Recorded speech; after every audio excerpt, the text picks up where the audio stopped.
Hey everybody, I'm Chris. Welcome to my channel, or welcome back if you're a returning subscriber. If you are, thank you so much for coming back to my corner of the internet. Today we're going to review the Laura Mercier Real Flawless Weightless Perfecting Foundation, brought on by Glamzilla. Of course, these things were sold out everywhere. Laura Mercier didn't have any, Ulta didn't have any, Sephora didn't have any. Finally, I found some on Kohl's. It was the last of this shade, but I found it on Kohl's. So if you'd like to see how this foundation looks, how it wears, how it performs, and what my thoughts are, stay exactly where you are, because we're getting into it right now.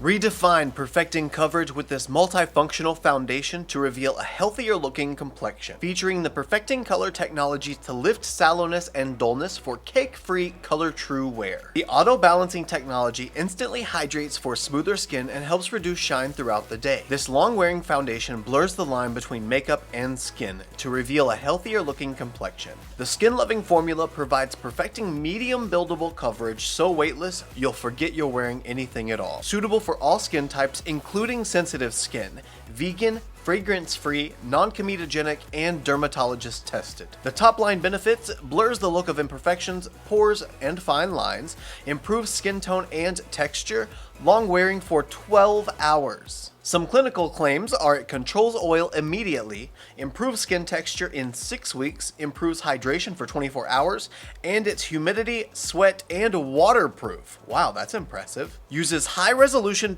pigments. What? That doesn't make any sense. Pigments can't be high resolution unless you're taking a picture of them. Okay, uses high resolution pigments to enliven the complexion with less product for highly perfecting cake-free coverage. Auto balancing technology, blurring bamboo silk powders, and a hydrolipid matrix help balance moisture and shine control, maintaining skin's optimal state for a healthy looking, natural finish that lasts all day. Skin barrier protection, camellia seed, vitamin E, cacao extract, antioxidant rich formula helps defend against premature aging and protect skin from damage caused by environmental and blue light stressors. Okay, that description boasts a lot of claims. Let's see if any of them are true. The packaging, as is the case with every other Laura Mercier product, is absolutely beautiful. This soft matte, slightly opaque. The word you're looking for is frosted. Plastic is, it's just beautiful. It's very classy. Kind of gives me some Rare Beauty packaging vibes. And by the way, I grabbed the shade 3-in-1 Buff. It was their light, medium, neutral, but I think it was a little bit darker than what I would have liked to have gotten. But again, stock was very low on like every version of this foundation, so I had to get what I could. Gotta say, the run test definitely shows that this is going to be a very full coverage foundation. Typically, the runnier, the thinner, the less coverage. This is thick. So you guys ready to see the dramatic skin pull? Are you guys ready to see the immediate dramatic coverage? Hopefully it's not underwhelming. Here we go. Okay, the coverage is great. The shade is not right, but the coverage is great. I literally think I'm just gonna have to stop getting neutral undertone foundations. I guess I'm not a neutral undertone anymore. I just don't understand how I can be light, medium, neutral for like 4 or 5 years, then all of a sudden, I'm warm undertone. Wow, that coverage is very, very nice. See, typically when I see full coverage, the moment you take the foundation across your skin, it changes the finish immediately. You don't ever have any glow left. And a lot of the time that's because the foundation is just so thick that it's cakey looking the moment you get it on, and you don't have any skin texture, and you don't have any of that skin-like shine to your skin anymore. This has a definite glow to it, and you can see just the shine from the lights reflecting off of the skin, that it looks a little bit dewy, a little bit glowy, and it's gorgeous. Looks very natural. Again, not the shade, because, you know, I botched that again, but the coverage is beautiful. Oh, by the way, for primer, I used the NYX The Marshmallow Primer. This foundation is free of any dimethicones, so I wanted to use stuff that was only water-based, and this is water-based, plus it smells so good. And since I'm filming 2 videos at once, you know, king of multitasking, go me, I'm also using the Ciate London Vitamin Boost Plumping Primer on the right side of my face with this foundation, just to see if there's a difference between between the right side and the left side with the plumping primer. We'll find out. Make sure you check out my Ipsy unboxing if you want to see how that turned out. I'll leave it linked right up here if you guys want to check out that unboxing and tryout. So they say start with one pump and that should be enough. I really don't think so. Not for me anyway, because one pump ended up covering all of this, a little bit of the side of my nose, and it went upward a little bit to the forehead, but there's no way I could make one pump pull all the way to the other side. This was a clean brush though, so maybe this just soaked up a bunch of the product, and maybe if you were using a non-clean brush, it might spread across your whole face. For pump number 2, I'm gonna kind of just place it randomly around my face, then blend everything out. Typically I like to start with the center of my face and blend outward, but I really just wanted that dramatic swipe of coverage. I didn't really have enough foundation for it to be that dramatic, so it really didn't matter. So now I just care about spreading the product around to make sure that coverage is even everywhere. In my defense on this shade being so completely off, the fuller coverage of the foundation, the more it's gonna show if it's not an exact match to your skin. And since this is a medium buildable, it's medium buildably still my incorrect shade.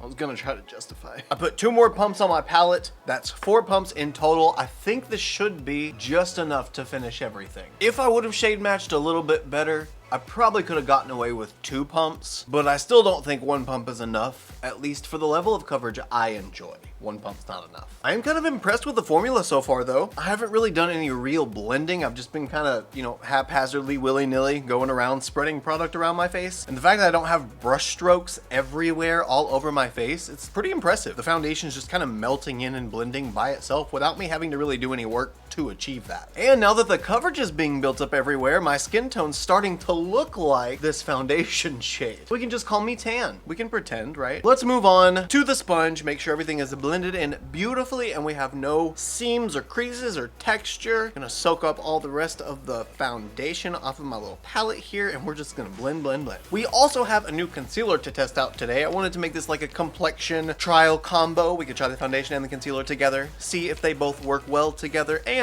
how they last. This is the Fenty Beauty We're Even Hydrating Longwear Concealer. I grabbed the shade 310N, no, 240N. I don't know where I got 310. Oh, and I forgot to tell you guys, the Laura Mercier foundation comes in at $52. She is not an affordable foundation by any stretch of the imagination, but she is trending on TikTok. And it comes in 32 shades. Now this concealer is $30 and comes in 50 shades. That is crazy, but it is Fenty Beauty, so they were kind of the second ones to set the standard. Pure was the first. Sorry, Pure was the first.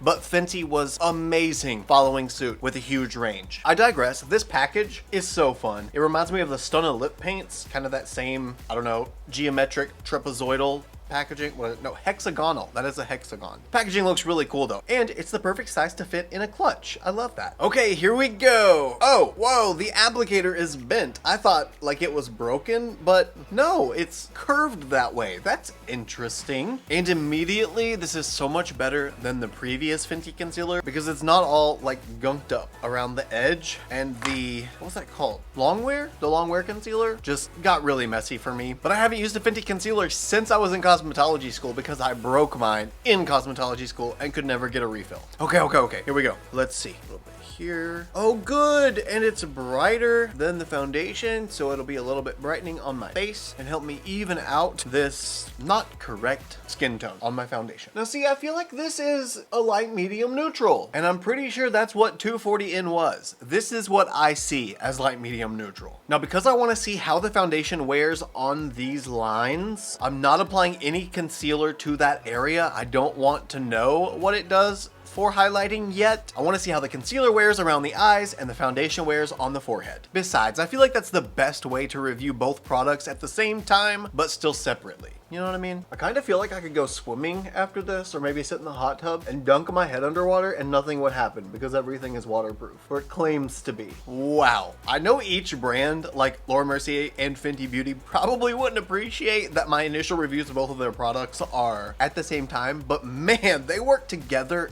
beautifully. The way that they blend between one another and the way that they're the same coverage so they just melt in is phenomenal. That looks so beautiful. I'm still glowy. I've still got a really natural, radiant finish. Very, very, very minimal creasing thus far, and it's still wet, not even set. Speaking of set, I do need to do that, so I'm gonna go off camera, get all of my makeup done, and I'll see you guys for the first check-in. We have now officially hit the 5-hour mark. No, the 5.5-hour mark, pardon me. And I gotta say, both Laura Mercier and Fenty Beauty are holding on pretty strong at this point. So what I'm loving about this foundation so far, that's just keeping me coming back for more, is the finish that I have on my skin right now. It still looks just as dewy, just as natural, just as radiant as it did when I first put it on, but it's not exceeding that. It's not getting that like glassy, oily, super shiny finish that some foundations that do have a dewy finish or a